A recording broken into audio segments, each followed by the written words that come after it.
Bom dia, queridos! Hoje nós vamos falar um pouquinho sobre arte e sociedade. A arte ela está ligada a fatores históricos e sociais e ela acompanha a evolução do homem e da tecnologia.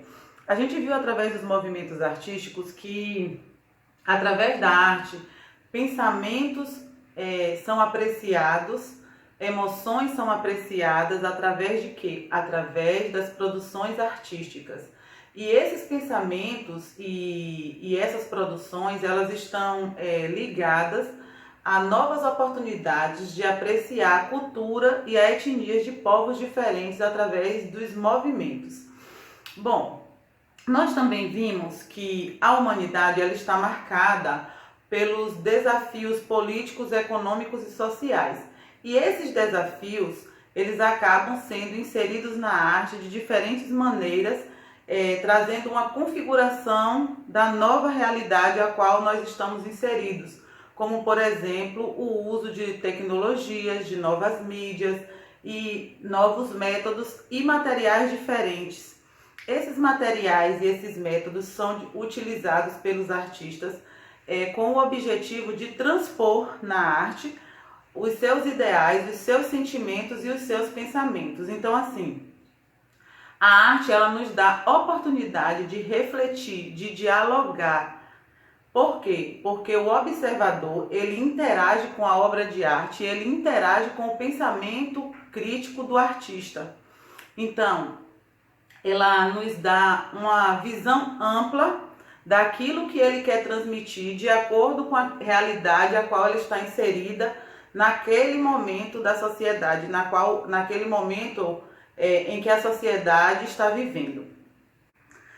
Tem um artista brasileiro conhecido como Ferreira Goulart, que ele foi escritor, poeta e crítico da arte, que ele fez um documentário, e eu vou mostrar um trecho desse documentário para vocês, que tem como título A Necessidade da Arte. E ele nos mostra um pouquinho de como a arte está inserida dentro da nossa sociedade, qual é a necessidade, né, do artista ao produzir as suas obras diante desses diferentes movimentos e o desenvolvimento desses movimentos através da história.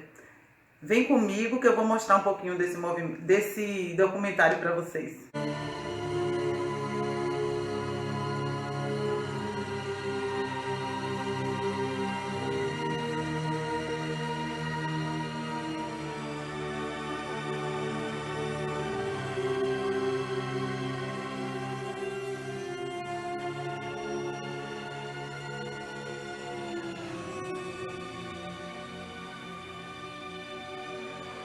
Todo bicho nasce completo, todo bicho nasce completo, ele está pequenininho ali para a mãe tomar conta dele e tal, mas ele sabe mamar, ele sabe depois ele sai, ele tem as garras e a velocidade e a agilidade para caçar, para fazer, ele não precisa de nada. Agora, imagina o homem na caverna, na época da caverna, cada mamute gigantesco, e ele não tem nem unha nem nada, nem garra, ele não tem nada. Como é que ele ia capturar a presa? Ele teve que fazer faca, ele teve que fazer flechas, ele teve que inventar os instrumentos que nenhum animal precisa inventar. Na verdade, ele é incompleto, por isso ele tem que se inventar. E aí também, além disso, dele enfrentar as dificuldades materiais da vida para sobreviver, ele ainda tem um grilo dizendo: o que eu estou fazendo aqui? Deus é a maior invenção do ser humano. A mais genial invenção do ser humano é Deus, pô. É a suprema invenção, que responde a coisas que não têm resposta.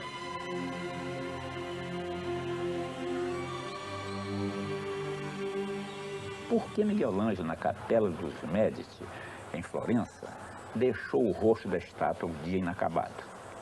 Por que, em vez de concluí-lo, como fez, com todo o conjunto de figuras que ali estão, e o corpo dessa mesma figura, por que deixou-a com aquela máscara borrada e assustadora? Quis talvez revelar, assim, o lado espúrio daquele estilo perfeito? A ideia de que o homem é filho de Deus dá ao homem uma dimensão que ele não teria se ele não tivesse inventado Deus. E a arte também dá ao homem uma dimensão muito grande. Quer dizer, quando você assiste uma peça em que as paixões humanas estão levadas, você, no mínimo, você percebe que o ser humano é alguma coisa de extraordinária, alguma coisa que não é fácil de entender, de uma enorme complexidade.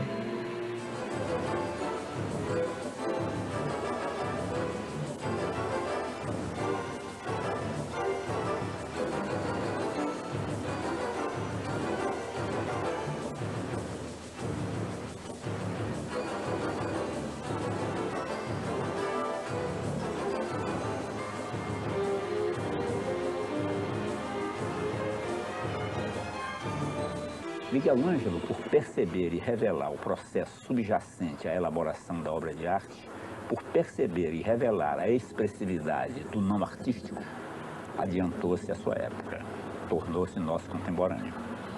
E essa contemporaneidade se manifesta de modo incontestável na Pietà Rondanini, de Milão, na qual trabalha até as vésperas da morte, aos 90 anos.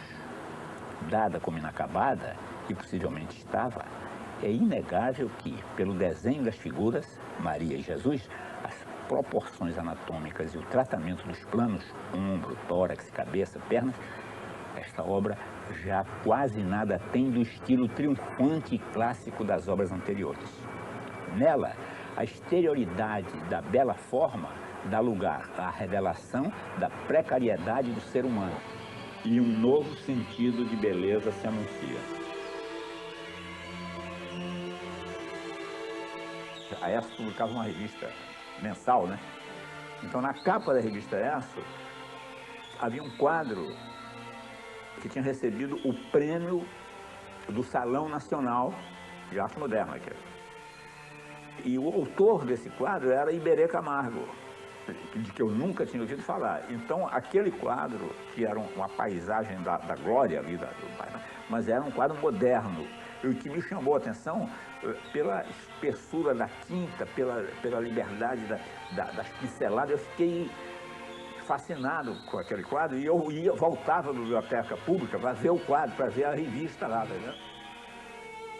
Esse retrato meu aqui, que foi pintado pelo meu querido e saudoso amigo Iberê Camargo, um dos maiores artistas já nascidos no Brasil, é uma obra impressionante pela qualidade que é uma aventura fazer esse quadro, né? Quer dizer, eu vi quando ele fazia, né?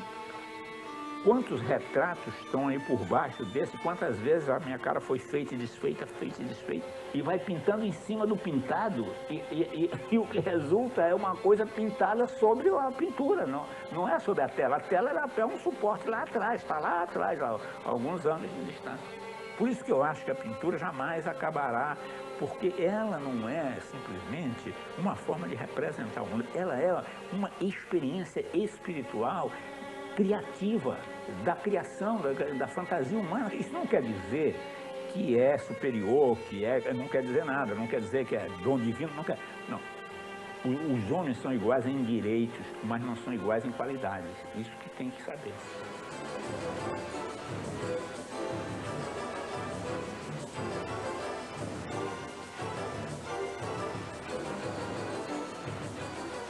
Aí é que veio, em 56, o suplemento do Jornal do Brasil.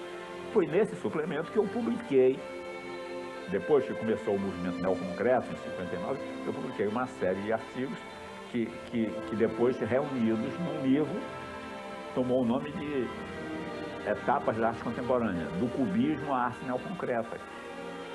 O quadro está de costas e está de frente. De costas para você, que o vê por trás ao lado esquerdo, e de frente para Velázquez, que o pinta. Mas a verdade é que está de frente para você e já pintado. Aliás, desde 1656. Aparentemente, você está atrás do quadro e de frente para o pintor, que tem ao lado o seu motivo, a infanta e as damas de companhia, que ele pinta. Mas não as pinta diretamente, pinta a imagem delas refletida no espelho. Um espelho que não se vê, de cuja existência se sabe apenas pelas coisas que reflete. O pintor, as meninas e as mulheres, o cão e também, lá no fundo, um homem que se detém numa escada. Ao seu lado, refletidas noutro espelho pequeno, as imagens do rei e da rainha, que entraram na sala, no outro extremo do aposento, fora de nossa vista. A arte sempre foi um instrumento, um meio de fantasia, de você expressar desejos, de você aspirações, imaginar coisas, criar mundos imaginários, sempre foi isso. Então aí, a partir da segunda metade do século XIX, ela se torna realista. Então, ela passa a querer expressar a natureza. Então, o Cézanne é o cara que expressa a contradição máxima disso, porque como ele era um grande artista, ele queria transcender aquilo, mas ele estava peado pelo fato de que nada podia haver de imaginário ali. Então, ele começa a desintegrar a linguagem para poder conseguir libertar-se das limitações de uma linguagem estritamente vinculada com a expressão da natureza. Então, no fundo, começa a desintegração da linguagem da pintura com esse esforço dele. A contradição que ele dizia, que sem a natureza não há arte, então ele dizia assim, eu transformo a água em vinho, o mundo em pintura. A partir daí, o que faz o cubismo? Apaga a árvore, apaga o lago e fica só pintura. Fica só pintura. Aí fica só forma. Então, quer dizer, mas uma forma sem imaginação, que não pretende introduzir sonhos, delírios, nada. É a forma pela forma. Então, por exemplo, dentro desse processo, o Mondrian faz aquela pintura que são só aqueles quadrados e retângulos, com as cores básicas, e que não tem transcendência nenhuma, que ele mesmo diz que não tem, não quer ter, e ele diz que aquilo ali é o fim da pintura. O suprematismo do Magnetic. Ele vai a ponto de, para superar essa linguagem, ele chega no branco sobre branco. Então, por que ele chega ao branco sobre branco? Tudo que eu percebo sobre um fundo. Se não há fundo, eu não percebo, né? Só percebo esse copo porque ele está separado, ele é uma coisa separada do fundo. Qualquer coisa só se percebe se está recortado sobre um fundo. Não é isso? Então, o branco sobre branco é a tentativa de perceber sem fundo, mas não pode, porque, por mais... O que é que ele faz? Ele faz um branco com uma textura assim, e o outro, o do fundo, com a textura assada. Mas é o limite. A partir daí é só o branco. Não tem mais nada, não é verdade? Depois do branco sobre branco é a tela em branco. Acabou a pintura. Cabra de Picasso. Lição de metamorfose. De como um cesto vira barriga, duas cabaças viram úberes, cepos de parreira viram chifres, argila e ferro viram pernas e pés, folhas de palmeira viram pelos, lata dobrada vira sexo, um pedaço de cano vira anos, de cabra, de como lixo vira bicho. Cabra de Picasso. Arremedo de cabra que nos mostra cabra. Cabra mais que cabra, cabeçuda, pojada, prenha, mas cabra que todas as cabras, arcaica, arquetípica, terrestre, terrena, artefato sem artifício, de esqueleto à mostra. O artista não é só saber fazer as coisas, é entregar sua vida às coisas. Sabe? Uma tela é um pedaço de pano é material, um pedaço de pano com tinta que é coisa material. O que faz aquilo virar outra coisa é a paixão do homem, é o que ele entrega e que ele transforma aquilo.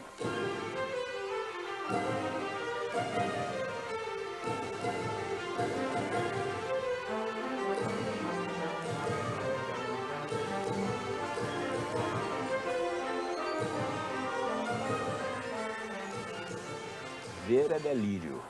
Como dizê-lo? O azul é noite, o azul é morte. Como sabê-lo? O azul é negro no seu cabelo. Ver é delírio. Bastasse vê-lo, azul e negro, ardendo aceso no seu carvão.